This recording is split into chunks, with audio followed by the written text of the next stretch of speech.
Hi, Esther. There sure is a lot of snow outside, isn't there? There sure is a lot of snow. There's also lots of things that people can do when there's lots of snow. Yeah, they can shovel. Yes, but they can also go skiing and snowshoeing and tobogganing. Yep. But there's also lots of fun things to do in the summer as well as the winter. I look forward to the summer to doing some other things.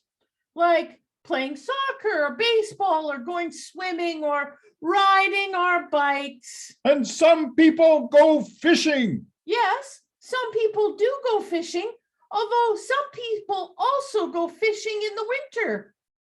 People go fishing in the winter? Yes, people go ice fishing.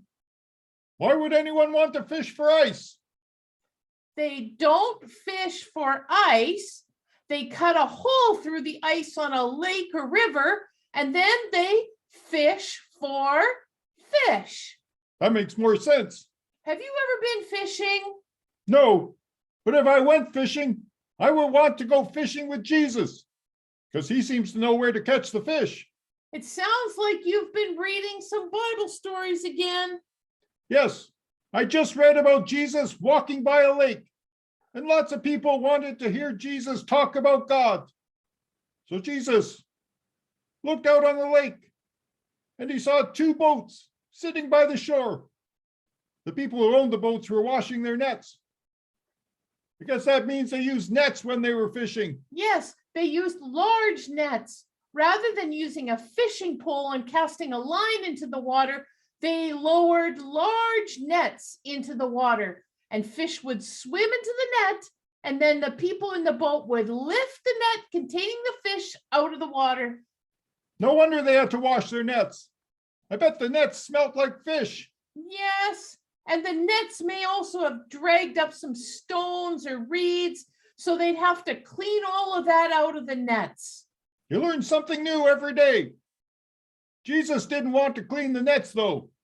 He wanted to borrow a boat so he could sit in the boat just a ways from the shore and talk to the people from there. As I remember that story, the boat belonged to Simon. And was Simon in for a surprise?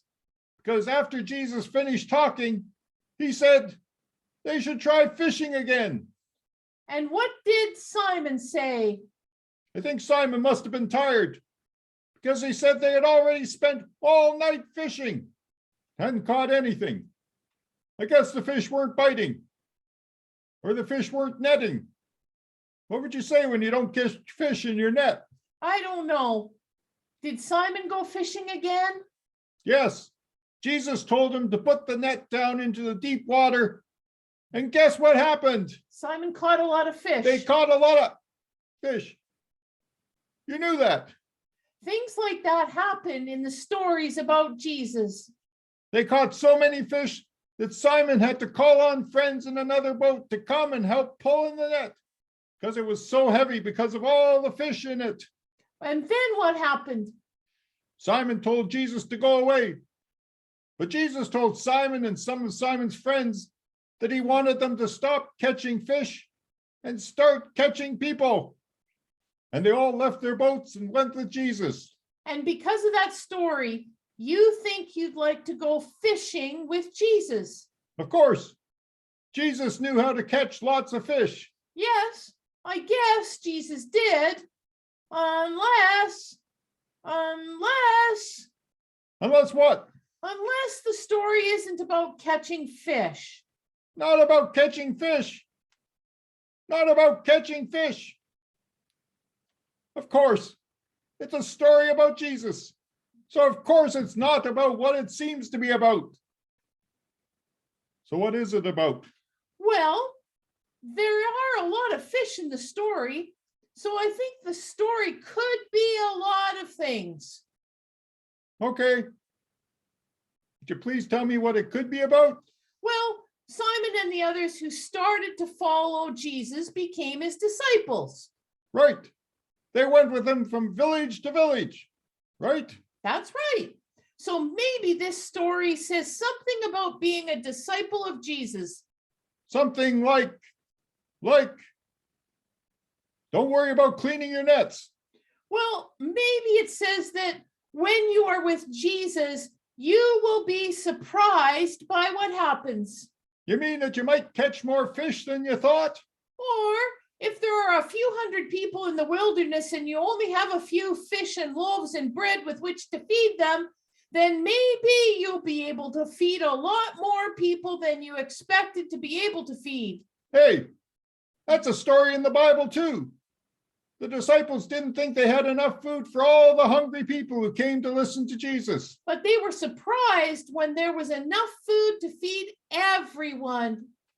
So maybe the story reminds us that Jesus is full of surprises. Jesus tells Simon to come with him and catch people. Simon was surprised by how many fish they caught. Maybe people would catch a sense of hope from Jesus. Maybe the story is about how much love there is to share when we trust Jesus. So maybe I don't have to go fishing with Jesus. Maybe I should love people and share with people and expect Jesus to surprise us. And keep reading and listening to the stories about Jesus. And when you finish reading, you can say, Amen. Amen.